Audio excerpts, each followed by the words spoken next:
अस्सलाम वालेकुम वरहमतुल्लाहि वबरकातुहू। आज हम सूरत निसा की आयत नंबर 17, 18 और 19 के बारे में बात करेंगे कि अल्लाह उसमें क्या फ़रमा रहा है इंसान के लिए, ताकि इंसान उस पर गौर व फ़िक्र करे और अपनी चीज़ों पर ज़रा ध्यान करे कि वो किस माशरे में रह रहा है और किस तरीके से अपनी ज़िंदगी बसर कर रहा है। तो चलिए वीडियो स्टार्ट करते हैं बिना किसी देर के। औज़ु बिल्लाहि मिनश शैतानिर रजीम, बिस्मिल्लाहिर रहमानिर रहीम। ये तो अल्लाह ताला को छोड़कर सिर्फ़ औरतों को पुकारते हैं और दरअसल ये सिर्फ़ शरकस शैतान को पूछते हैं, यानी वो सिर्फ़ औरतों को पुकारते हैं और ये शरकस शैतान को पूछते हैं। शैतान कौन? इब्लीस। और अल्लाह 17 में 18 में फ़रमाता है, जिसे अल्लाह ने लानत की है और उसने बेड़ा उठाया है कि तेरे बंदों में से मैं मुकर्रर शुहदा हिस्सा लेकर रहूँगा। यानी वो हर मोमिन बंदे को, या ऐसा समझ लें कि हर बंदे के ऊपर उसने ये ठेका उठाया है कि वो हर बंदे को गुमराह करेगा। अब वो गुमराह इस तरीके से करता है बिद्दात में डालकर, यानी कि वो इस काम को कर रहा है नियत के हिसाब से कि वो सोच रहा है कि मैं काम करूँगा तो इससे मुझे सवाब पहुँचेगा, लेकिन उसको इस चीज़ का इल्म नहीं कि बिद्दात गुमराहिया का रास्ता है। वही सूरह निसा में फरमाया, और उन्हें राह से भटकाता रहूँगा, यानी वो राह से भटकाता रहेगा, सीधे राह पर चलने नहीं देगा। वो किसी भी तरीके से कर सकता है। ये दुनिया बहुत ही आजमाइश की चीज़ है, क्योंकि हर चीज़ आपको राह हक से भटका देगी, दौलत हो, शोहरत हो या फिर औलाद। भटकाता रहूँगा और बातिल उम्मीदें दिलाता रहूँगा। बातिल उम्मीदें क्या? कि वो ये सोचेंगे कि वो सवाब की नीयत से कर रहे हैं, लेकिन वो गुनाह होगा। लेकिन उन्हें इस चीज़ की समझ नहीं होगी, वो तौबा भी नहीं कर पाएंगे, क्योंकि उन्हें पता ही नहीं वो सवाब की नीयत से काम कर रहे हैं ना। और उन्हें सिखाऊंगा कि जानवरों के कान चीर दें, और उनसे कहूँगा कि अल्लाह ताला की बनाई हुई सूरत को बिगाड़ दें।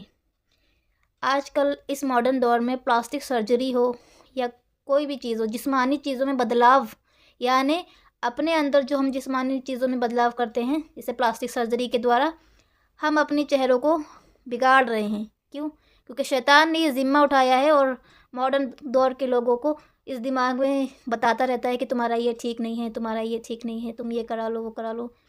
अब शैतानी वसवसे हैं, बिगाड़ता रहूँगा, यानी उसने काम लगा दिया है और आजकल सब ये कर भी रहे हैं। आप बहुत सी फिल्म इसके बारे में सुनेंगे, एक्टर्स और एक्ट्रेसेस के बारे में प्लास्टिक सर्जरी के द्वारा अपने चेहरों की अदला बदली करी है। यहाँ तक कि बहुत से लोग तो जो मर्द होते हैं वो औरत हो जाते हैं, जो औरत हैं वो मर्द हो जाते हैं, यानी वो अल्लाह की तख्लीक को बिगाड़ रहे हैं। चलिए आगे चलते हैं। सुनो, जो शख्स अल्लाह को छोड़कर शैतान का अपना रफ़ीक बनाएगा वह शरई नुकसान में डूबेगा।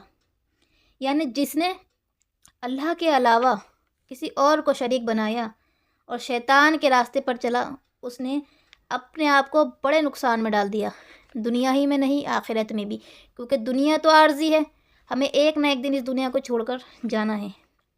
और अल्लाह ये बता रहा है इसमें कि आपके लिए अगर आप अभी नहीं सुधरे या आप भी अपने राह हक नहीं अपनाई, तो अल्लाह आपको अज़ाब ज़रूर देगा, क्योंकि भरपूर कुरान में ये आयतें मौजूद हैं कि जिसके द्वारा अल्लाह अज़ाब देगा आपको।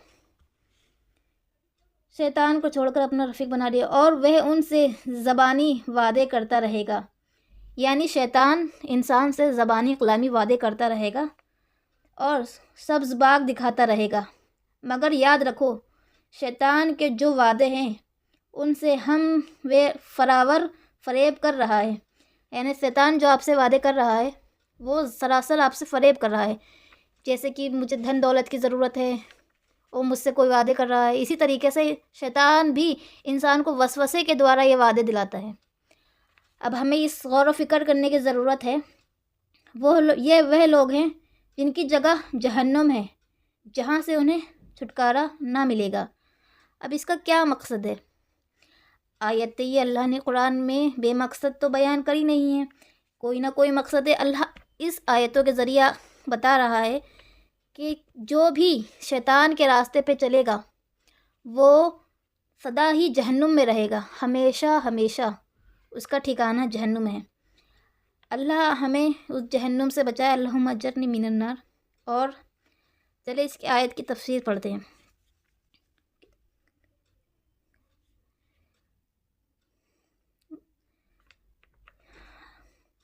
اللہ نے ہر جگہ اپنا ایک نہ ایک دینی مکالمہ چھوڑ رکھا ہے کہ اگر کوئی راہ حق سے بھٹکا ہے تو وہ دین پر واپس آ جائے، لیکن ہم ان آیتوں پہ غور و فکر ہی نہیں کرتے۔ اللہ نے بے شمار عذاب کے متعلق، شرک کے متعلق، نماز کے متعلق، ہر چیز کے متعلق اس میں بیان فرمایا ہے، لیکن ہمیں اس سے توفیق ہی نہیں ہوتی کھولنے کی کہ ہم اسے کھول کے تھوڑا پڑھ لیں کہ اس میں لکھا کیا ہے۔ یہ نہیں پڑھیں گے۔ رومانٹک ناولس پڑھ سکتے ہیں، ہسٹری پڑھ لیں گے، جغرافی، بایوگرافی، سب کچھ پڑھ سکتے ہیں، لیکن اپنی ٹیکسٹ بک پڑھتے نہیں۔ کیوں؟ کیونکہ مولانا نے انہیں کام لگایا ہے کہ گمراہ ہو جائیں گے۔ اس پہ غور و فکر کریں کہ کہیں ہم اپنی جو کام کر رہے ہیں، ہم کہیں جہنم تو نہیں خرید رہے۔ ہم سوچیں کہ ہم ثواب کا نیت سے کر رہے ہیں، لیکن ہم جہنم کے لیے سٹور کر رہے ہوں اپنے آپ کو۔ اس لیے اس پہ غور و فکر کرنے کی ضرورت ہے۔ اللہ نے کہہ دیا کہ جو شیطان کے راستے پر چلے گا وہ ہمیشہ ہی جہنم میں رہے گا۔ یہودیوں پر اللہ کی لعنت کیوں ہے؟ کیونکہ انہوں نے شیطان کے بہکاوے میں آ کے اپنے خدا سے بغاوت کر لی، ورنہ تمام انبیاء اس امت پہ آئے، یہودی امت پر، تب بھی انہیں ہدایت نہیں مل سکی۔ اللہ نے قیامت تک ان پہ لعنت فرمائی ہے۔ سورہ بقرہ میں، سورہ کے شروع میں ہی اللہ نے بتا دیا کہ تم سے بہتر قوم تھی اور سب نبی اس پر آئے، لیکن تب بھی انہوں نے ہٹ درمی کری اور اللہ سے بغاوت کری۔ اللہ کو کوئی فرق نہیں پڑتا کہ ساری مخلوقات جہنم میں چلی جائے یا جنت میں۔ اللہ نے آپ کو بتا دیا کہ آپ کو کیا کیا کرنا ہے، وہ آپ کی مرضی ہے، آپ اس کے راہ پہ چلیں یا اس کے راہ کے بنا چلیں۔ اللہ ہم سب کو ہدایت دے اور ہمیں دین کے کاموں میں صرف کرنے کی صلاحیت عطا فرمائے۔ آمین۔